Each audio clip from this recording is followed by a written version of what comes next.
Hi friends, இன்றைக்கி நான் வந்து கேசரி செய்ய போகிறேன். அதுக்கு தேவையான பொருள் ரவை, சேமியா, முந்திரி, திராட்சை, ஏலக்காய், sugar, ghee, green colour, water. Pan வச்சுட்டு நெய் சேர்த்துக்கலாம். ஒரு ஸ்பூன் நெய் சேர்த்துக்கலாம். நெய் சூடாயிடுச்சு. இப்போ முந்திரி திராட்சை போட்டுக்கலாம்.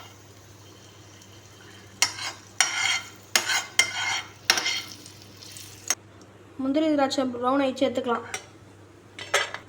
அதே பேனில் தண்ணி ஊற்றிக்கலாம். தண்ணி கொதிக்குது. ஃபஸ்ட்டு சேமியா போட்டுக்கலாம்.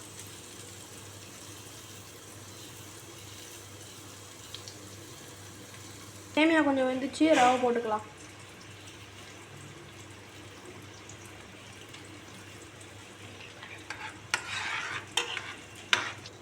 ரவை வெந்துச்சு, சர்க்கரை போட்டுக்கலாம்.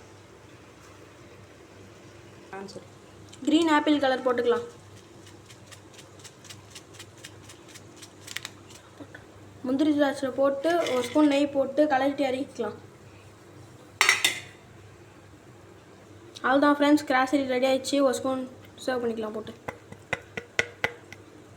அவ்வளோதான் ஃப்ரெண்ட்ஸ், கேசரி ரெடி ஆயிடுச்சு. இந்த வீடியோ பிடிச்சிருந்தா லைக் பண்ணுங்கள், ஷேர் பண்ணுங்கள், சப்ஸ்கிரைப் பண்ணுங்கள், மறக்காமல் கமெண்ட் பண்ணுங்கள். பாய்.